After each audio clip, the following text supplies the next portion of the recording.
اللہ سبحانہ و تعالیٰ نے نبی اکرم صلی اللہ علیہ وسلم کو 40 سال کی عمر میں نبوت اور رسالت سے سرفراز فرمایا۔ نبوت سے نوازے جانے کے بعد آپ صلی اللہ علیہ وسلم 13 سال تک مکہ مکرمہ میں رہے۔ یہ زمانہ آپ صلی اللہ علیہ وسلم کی مکی زندگی کہلاتا ہے۔ آپ صلی اللہ علیہ وسلم نے مکی زندگی میں 3 سال تک خفیہ طور پر اپنے قریبی لوگوں کے سامنے اسلام پیش کیا، کھلم کھلا اشاعت اسلام کا کام کیا۔ اس کے بعد آپ صلی اللہ علیہ وسلم یثرب ہجرت کر گئے۔ اشاعت اسلام کی وجہ سے کفار مکہ نے آپ صلی اللہ علیہ وسلم کے جانی دشمن بن گئے۔ جوں جوں لوگ آپ صلی اللہ علیہ وسلم کے دستے حق پرست پر اسلام کی بیعت کرتے رہے اور اسلام کی شائع پھیلتی رہی، کفار و مشرکین کے غیظ و غضب میں اضافہ ہوتا چلا گیا۔ وہ مسلمان جو کچھ حیثیت رکھتے تھے یا ان کا کوئی حامی و مددگار تھا، ان پر تو کفار و مشرکین اپنے غصے اور ظلم و جور کا اظہار کرنے سے قاصر و عاجز تھے، مگر جو مسلمان غریب و نادر تھے ان کا کوئی حامی و مددگار نہ تھا، اور نہ ہی وہ خود کوئی خاندانی یا قبائلی حیثیت رکھتے تھے۔ ان غریب و نادر مسلمانوں پر کفار و مشرکین نے ظلم و ستم کا لامتاحی سلسلہ شروع کر دیا۔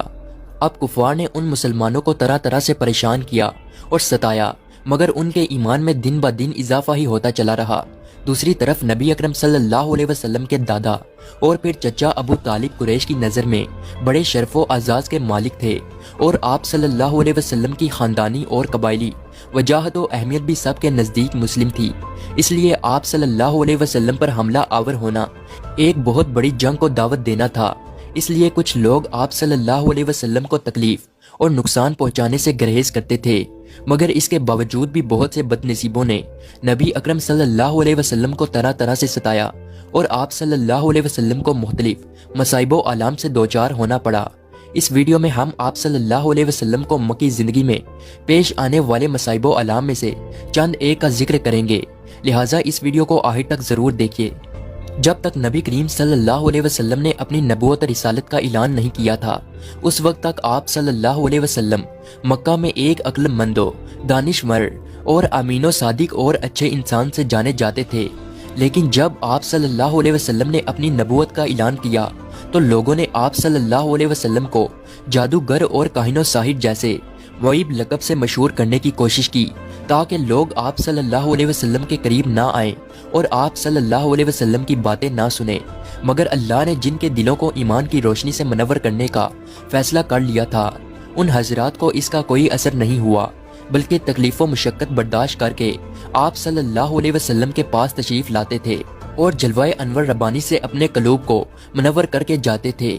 کفار و مشرکین جب نبی اکرم صلی اللہ علیہ وسلم کے کسی معجزہ کا مشاہدہ کرتے تو اسے قبول کرنے کی بجائے یہ کہتے کہ یہ ایک جادو ہے جو ابھی ختم ہو جائے گا۔ چنانچہ اللہ تعالیٰ کا ارشاد ہے، اگر کوئی معجزہ دیکھتے ہیں تو ٹال دیتے ہیں اور کہتے ہیں کہ یہ جادو ہے جو ابھی ختم ہوا جاتا ہے، یعنی یہ جادو کا اثر ہے جو دیر تک نہیں چلا کرتا، خود ہی گزر جائے گا اور ختم ہو جائے گا۔ ایک دوسری جگہ ارشاد خدا بندی ہے کہ ان کے پاس انہی میں سے یعنی جو ان کی طرح بشر ہیں ایک پیغمبر ڈرانے والا آ گیا۔ تعجب کی وجہ یہ تھی کہ وہ اپنی جہالت سے بشریت کو نبوت کے منافی سمجھتے تھے، اور اس انکار رسالت میں یہاں تک پہنچ گئے کہ آپ کے معجزات اور دعوی نبوت کے بارے میں کہنے لگے کہ نعوذ باللہ یہ شخص خوارق عادت کے معاملہ میں ساحر اور دعوی نبوی کے معاملے میں کذاب ہے۔ حضرت ابو ذر غفاری رضی اللہ تعالیٰ عنہ اپنے بھائی انیس کی زیارت مکہ اور اللہ کے رسول صلی اللہ علیہ وسلم سے ملاقات کی کہانی بیان کرتے ہوئے فرماتے ہیں کہ میں نے اس انیس سے پوچھا، تم نے مکہ میں کیا کیا؟ انہوں نے جواب دیا کہ میں نے مکہ میں ایک ایسے شخص محمد صلی اللہ علیہ وسلم سے ملاقات کی جو تمہارے دین پر ہے، اسے اس بات کا یقین ہے کہ اللہ نے اسے رسول بنا کر بھیجا ہے۔ میں نے پوچھا ان کے بارے میں لوگوں کا کیا خیال ہے؟ انہوں نے فرمایا کہ لوگ کہتے ہیں کہ وہ شاعر، کاہن اور ساحر ہیں، جبکہ انیس خود ایک شاعر تھے۔ انیس نے کہا، میں نے کاہنوں کی بات سنی ہے مگر اس کا کلام کاہنوں کی بات نہیں ہے، میں نے ان کے کلام کو شاعر کے بحروں پر پڑھ رکھا ہے، تو وہ کسی کی زبان پر میرے بات نہیں جوڑے گا۔ شاعر کی طرح خدا کی قسم وہ سچا ہے اور لوگ جھوٹے ہیں۔ نبی کریم صلی اللہ علیہ وسلم جیسا قابل و لائق انسان جس نے کبھی کسی غیر مناسب کام کا ارتکاب نہیں کیا، لوگوں کے ساتھ شب و شتم سے بات نہیں کی، اور کسی بڑے اور چھوٹے کے احترام میں کوئی کسر نہیں اٹھا رکھا، مگر اعلان نبوت کے بعد کفار نے انہیں مجنون و دیوانہ کہنا شروع کر دیا۔ حقیقت یہ ہے کہ جس نے اس عظیم معلم انسانیت، رہبر رشد و ہدایت اور عقل و دانشور کے مینار کو مجنون و دیوانہ کہا، وہ خود مجنون، پاگل، دیوانے، مانند و معتصب اور سرکش ہٹ درہم تھے۔ اللہ تعالیٰ نے ان کی حقیقت کو واجگاب کرتے ہوئے فرمایا، ان کو اس سے کب نصیحت ہوتی ہے جس سے ان کے ایمان کی توقع کی جائے، حالانکہ اس سے قبل ان کے پاس ظاہر شان کا پیغمبر آیا، پھر بھی یہ لوگ ان سے سرتابی کرتے رہے اور یہی کہتے رہے کہ کسی دوسرے بشر کا سکھایا ہوا ہے اور دیوانہ ہے۔ اللہ تعالیٰ نے دوسری جگہ ارشاد فرمایا، اور ان کفار مکہ نے یوں کہا کہ اے وہ شخص رسول اللہ صلی اللہ علیہ وسلم جس پر اس کے دعوے کے مطابق قرآن نازل کیا گیا ہے، تم نعوذ باللہ مجنون ہو اور نبوت کا غلط دعویٰ کرتے ہو۔ روایت میں ہے کہ زماد رضی اللہ تعالیٰ عنہ مکہ مکرمہ آئے، ان کا تعلق قبیلہ ازدشنوں سے تھا، وہ مجنوں اور اسیب وغیرہ کا جھاڑ پھونک کرتے تھے۔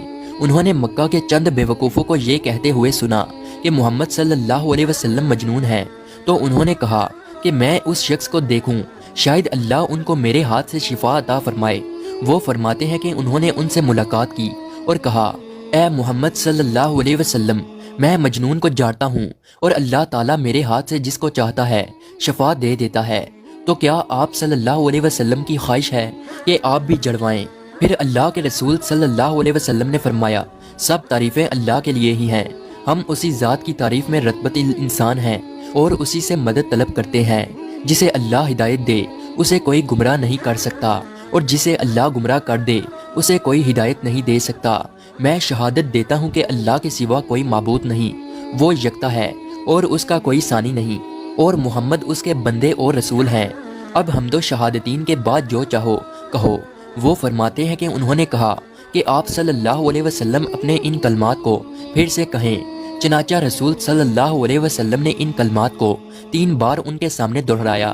راوی کہتے ہیں کہ انہوں نے فرمایا، میں نے کاہنوں کی باتیں، جادوگروں کے اقوال اور شاعر کے اشعار سنے ہیں، مگر میں نے آپ صلی اللہ علیہ وسلم کے ان کلمات کے مثل نہیں سنا۔ یہ کلمات تو دریائے بلاغت کی تہہ تک پہنچ گئے ہیں۔ پھر جماعت نے کہا، اپنا ہاتھ لائیے، میں اسلام کی بیعت کرتا ہوں۔ وہ فرماتے ہیں کہ پھر انہوں نے بیعت کی۔ پھر اللہ کے رسول صلی اللہ علیہ وسلم نے فرمایا، اور میں تمہاری قوم کی بھی بیعت لیتا ہوں۔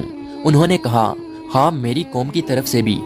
طارق بن عبداللہ المحاربی رضی اللہ تعالیٰ عنہ فرماتے ہیں، میں نے اللہ کے رسول کو بازار ذی المجاز میں دیکھا، جبکہ میں خرید و فروخت میں مشغول تھا۔ آپ صلی اللہ علیہ وسلم سرخ جبہ زیب تن کیے ہوئے تھے اور بلند آواز سے یہ فرماتے جاتے تھے، اے لوگو، لا الہ الا اللہ کہو، فلاح پاؤ گے۔ ایک شخص آپ کے پیچھے پیچھے پتھر مارتا جاتا تھا، جس سے آپ کی پنڈلی اور ایڑی خون سے آلودہ ہو گئی۔ وہ شخص ساتھ ساتھ یہ بھی کہتا جاتا تھا، اے لوگو، اس کی بات نہ سننا، یہ جھوٹا ہے۔ محاربی فرماتے ہیں کہ میں نے ان سے پوچھا کہ یہ شخص آپ صلی اللہ علیہ وسلم کون ہیں؟ لوگوں نے مجھے بتایا، یہ لڑکا بنی عبد المطلب سے ہے۔ پھر میں نے پوچھا، وہ شخص کون ہے جو اس کا پیچھا کر رہا ہے اور پتھر مار رہا ہے؟ لوگوں نے جواب دیا کہ یہ آپ صلی اللہ علیہ وسلم کا چچا عبد العزا یعنی ابو لہب ہے۔ بنو مالک بن کنانہ کے ایک شیخ کہتے ہیں کہ میں نے اللہ کے رسول صلی اللہ علیہ وسلم کو بازار ذی المجاز میں دیکھا کہ یہ فرماتے تھے، اے لوگو، لا الہ الا اللہ کہو، فلاح پاؤ گے۔ راوی فرماتے ہیں کہ ابو جہل آپ صلی اللہ علیہ وسلم پر مٹی پھینکتا تھا اور یہ کہتا تھا، اے لوگو، خیال رکھنا کہ یہ شخص تم کو تمہارے دین کے حوالے سے دھوکہ نہ دے دے، کیونکہ اس کا ارادہ ہے کہ تم لات و عزا کو چھوڑ دو۔ جبکہ رسول صلی اللہ علیہ وسلم اس کی طرف ذرا برابر بھی التفات نہیں فرماتے تھے۔ ایک دفعہ نبی کریم صلی اللہ علیہ وسلم کعبہ شریف کے پاس نماز ادا کر رہے تھے اور ابو جہل اور اس کے ساتھی بھی وہاں بیٹھے تھے۔ ان میں سے بعض نے بعض سے کہا، تم میں سے کون ہے جو فلاں قبیلے کی اونٹنی کی اوجری لائے، اور جب محمد صلی اللہ علیہ وسلم سجدے میں جائیں تو وہ اسے اس کی پشت پر رکھ دیں۔ عقبہ بن ابی معیط جو نہایت بدبخت، شقی القلب اور ملعون تھا، وہاں سے اٹھا اور اوجری لے کر آیا۔ پھر وہ آپ صلی اللہ علیہ وسلم کے سجدہ کرنے کا انتظار کرنے لگا۔ جب آپ نے سجدہ کے لیے اپنے چہرہ مبارک کو زمین بوس کیا تو اس ملعون نے اس اوجری کو آپ صلی اللہ علیہ وسلم کی پیٹھ پر کندھوں کے درمیان رکھ دیا۔ آپ صلی اللہ علیہ وسلم اس کے بوجھ کی وجہ سے اٹھ نہیں پا رہے تھے، سجدہ کی ہی حالت میں پریشان تھے۔ دوسری طرف ابو جہل اور اس کے بے غیرت ساتھی سب کے سب ہنسنے اور ٹھاٹا مارنے لگے۔ حضرت عبداللہ بن مسعود رضی اللہ تعالیٰ عنہ یہ سب کچھ دیکھ رہے تھے، مگر اپنی کمزوری و ضعف اور ان ظالموں کے خوف سے رسول خدا صلی اللہ علیہ وسلم کا دفاع کرنے سے عاجز تھے۔ پھر آپ صلی اللہ علیہ وسلم کی لہتے جگر حضرت فاطمہ رضی اللہ تعالی عنہا آئی اور اوجری کو آپ صلی اللہ علیہ وسلم کے پشت مبارک سے ہٹایا۔ کفار قریش نے محمد صلی اللہ علیہ وسلم کو قتل کرنے کے لیے سودے بازی کی بھی کوشش کی۔ کفار نے چاہا کہ امارہ بن ولید کو ابو طالب کے سپرد کر دیں اور اس کے عوض ابو طالب محمد صلی اللہ علیہ وسلم کو ان کے حوالے کر دیں تاکہ وہ آپ صلی اللہ علیہ وسلم کو قتل کر دیں۔ چنانچہ کفار قریش نے ابو طالب کی خدمت میں عرض کیا، اے ابو طالب، یہ امارہ قریش کا سب سے بانکا اور خوبصورت نوجوان ہے، آپ اسے لے لیں، اس کی دیت اور نصرت کے آپ حقدار ہوں گے، آپ اسے اپنا لڑکا بنا لیں، یہ آپ کا ہوگا، اور اپنے اس بھتیجے کو ہمارے حوالے کر دیں جس نے آپ کے آباء و اجداد کے دین کی مخالفت کی ہے اور آپ کی قوم کا شیرازہ منتشر کر رکھا ہے اور ان کی عقلوں اور حماقت سے دوچار بتلاتا ہے، ہم اسے قتل کر دیں گے، بس یہ ایک آدمی کے بدلے ایک آدمی کا حساب ہوگا۔ ابو طالب نے کہا، خدا کی قسم، کتنا بڑا سودا ہے جو تم لوگ مجھ سے کر رہے ہو، تم اپنا بیٹا مجھے دیتے ہو کہ میں اسے کھلاؤں پلاؤں، پالوں پوسوں، اور میرا بیٹا مجھ سے طلب کرتے ہو کہ اسے قتل کر دو، خدا کی قسم یہ نہیں ہو سکتا۔ ایک دن ابو جہل نے قریشیوں سے مخاطب ہو کر کہا کہ محمد صلی اللہ علیہ وسلم ہمارے دین میں عیب نکالتا ہے، ہمارے آباء و اجداد اور معبودوں کی توہین کرتا ہے، اس لیے میں اللہ سے عہد کرتا ہوں کہ کل ایک بھاری پتھر لے کر بیٹھوں گا اور جب وہ سجدہ کرے گا تو اسی پتھر سے اس کا سر کچل دوں گا۔ جب صبح ہوئی تو وہ ویسا ہی پتھر جیسا کہ اس نے بیان کیا تھا لے کر انتظار میں بیٹھ گیا۔ رسول صلی اللہ علیہ وسلم آئے جیسا کہ آیا کرتے تھے، پھر رسول اللہ صلی اللہ علیہ وسلم نماز میں مشغول ہو گئے۔ جیسے ہی آپ صلی اللہ علیہ وسلم نے سجدے میں سر رکھا، ابو جہل پتھر اٹھا کر آپ کی طرف بڑھا۔ جب وہ آپ صلی اللہ علیہ وسلم کے قریب پہنچا تو شکست خوردہ ہو کر واپس پلٹا۔ اس کا رنگ فک ہو چکا تھا اور وہ ایسا مرعوب تھا کہ وہ بمشکل اپنے ہاتھ سے پتھر پھینک سکا۔ یہ منظر دیکھ کر اس کے ساتھی اور قریش کے کچھ لوگ اس کے پاس آئے اور پوچھنے لگے، اے ابو جہل، تمہیں کیا ہوا ہے؟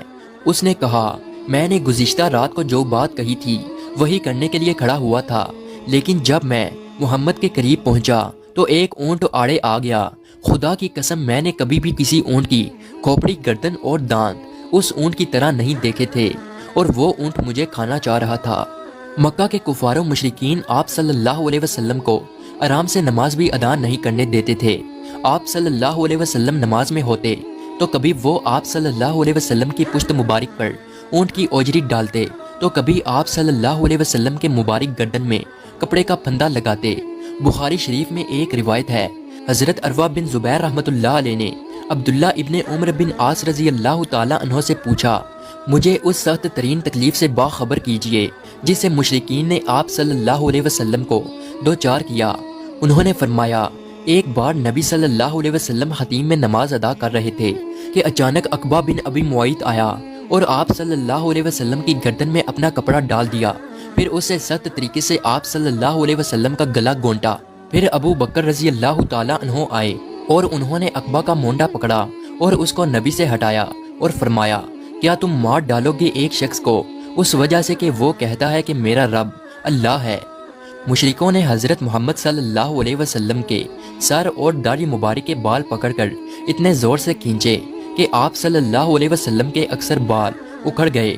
نبی اکرم صلی اللہ علیہ وسلم کی دو صاحبزادیاں حضرت ام کلثوم اور رقیہ رضی اللہ تعالی عنہ کا نکاح دشمن اسلام ابو لہب کے دو لڑکوں عتیبہ اور عتبہ سے ہو چکا تھا، لیکن یہ نکاح صرف نکاح ہی تھا کیونکہ ابھی رخصتی باقی تھی۔ سورہ لہب کے نزول کے بعد آپ صلی اللہ علیہ وسلم کو بے عزت کرنے کی نیت سے ابو لہب اور اس کی بیوی نے اپنے لڑکوں کو یہ حکم دیا کہ وہ آپ صلی اللہ علیہ وسلم کی صاحبزادیوں کو طلاق دے دیں، چنانچہ انہوں نے ان کو طلاق دے دی۔ امام طبرانی قتادہ رضی اللہ تعالیٰ عنہ سے بیان کرتے ہیں کہ رسول صلی اللہ علیہ وسلم کی صاحبزادی ام کلثوم رضی اللہ تعالیٰ عنہ کی شادی عتیبہ بن ابی لہب کے ساتھ ہوئی تھی۔ حضرت رقیہ رضی اللہ تعالیٰ عنہ کی شادی اس کے بھائی عتبہ بن ابی لہب کے ساتھ ہوئی تھی۔ جب اللہ تعالیٰ نے تبت یدا ابی لہب سورہ لہب نازل فرمائی تو ابو لہب نے اپنے دونوں بیٹوں عتیبہ اور عتبہ کو کہا، اگر تم نے محمد صلی اللہ علیہ وسلم کی بیٹیوں کو طلاق نہ دی تو تم دونوں کے سر کے لیے میرا سر حرام ہے۔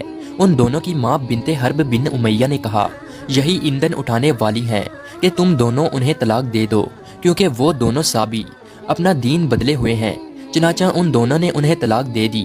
معزز دوستو، طلاق کا عمل جیسا کہ آج کے کچھ شریف گھرانوں میں بڑی بے عزتی کا سبب سمجھا جاتا ہے، اسی طرح اس وقت بھی عرب سماج کے شریف گھرانوں میں طلاق کو بے عزتی سمجھا جاتا تھا۔ پھر ایک ایسے باپ کے لیے جو شرافت کا اعلیٰ نمونہ ہو اور اس کی دو لڑکیوں کو ایک وقت طلاق ہو جانا، اور وہ بھی ایک ایسے وقت میں جبکہ وہ باپ ہر طرف سے مصائب و الام جھیل رہا ہو، تو کتنے تکلیف کا باعث ہو سکتا ہے، اسے بیان کرنا بہت مشکل ہے۔ کفار قریش نے مل جل کر رسول صلی اللہ علیہ وسلم کے قتل کرنے کا فیصلہ کیا اور کہا، اس نے ہماری اولاد اور ہماری عورتوں تک کو ہم سے برگزیشتہ کر دیا ہے۔ پھر ان لوگوں نے آپ صلی اللہ علیہ وسلم کے خاندان والوں سے کہا، تم ہم سے 2 گنا خون بہا لے لو اور اس کی اجازت دے دو کہ قریش کا کوئی شخص اس کو قتل کر دے، تاکہ ہمیں سکون مل جائے اور تمہیں فائدہ پہنچ جائے۔ لیکن کفار قریش کی یہ تجویز منظور نہیں ہوئی۔ اس پر انہوں نے غصہ میں آ کر یہ طے کیا کہ بنی ہاشم اور بنی عبد المطلب جو نبی اکرم صلی اللہ علیہ وسلم کے مددگار تھے، ان کا معاشرتی بائیکاٹ کیا جائے اور انہیں مکہ سے نکال کر شائب ابو طالب نامی گھاٹی میں معصور اور مقید کر دیا جائے۔ ایک روایت کے مطابق یہ بھی طے پایا کہ نہ بنی ہاشم کی لڑکیوں کو بیاہ کر لاؤ اور نہ اپنی لڑکیوں کی ان کے یہاں شادی کرو، نہ ان کو کوئی چیز فروخت کرو اور نہ ان سے کوئی چیز خریدو اور نہ ان کی طرف سے کوئی صلہ قبول کرو۔ چنانچہ جب بھی مکہ میں باہر سے کوئی قافلہ آتا تو یہ مجبور اور بے بس لوگ فوراً ان کے پاس پہنچتے تاکہ ان سے کھانے پینے کا کچھ سامان خرید لیں، مگر جب بھی ایسا ہوتا تو فوراً وہاں ابو لہب پہنچ جاتا اور کہتا کہ دام اتنے بڑھا دو کہ وہ تم سے کچھ نہ خرید سکیں۔ پھر تاجر کی طرف سے ایسا ہی ہوتا، لہٰذا مایوس ہو کر اپنے بچوں کے پاس واپس لوٹ جاتے جو بھوک سے بے تاب تڑپتے اور بلکتے ہوتے تھے، اور ان کو خالی ہاتھ دے کر وہ بچے سیسک سیسک کر رونے لگتے تھے۔ اس گھاٹی میں مسلمانوں نے بڑا سخت وقت گزارا تھا۔ قریش کے بائیکاٹ کی وجہ سے ان کو کھانے پینے کی کوئی چیز نہیں ملتی تھی۔ لوگ بھوک سے بے حال ہو گئے تھے، یہاں تک کہ گھاس پھونس اور درختوں کے پتے اور چمڑے کھا کھا کر گزارا کرنے لگے۔ یہ سلسلہ مستقل 3 سالوں تک جاری رہا، لیکن آپ کے قبیلے نے کسی صورت آپ کا ساتھ چھوڑنا پسند نہیں کیا تھا۔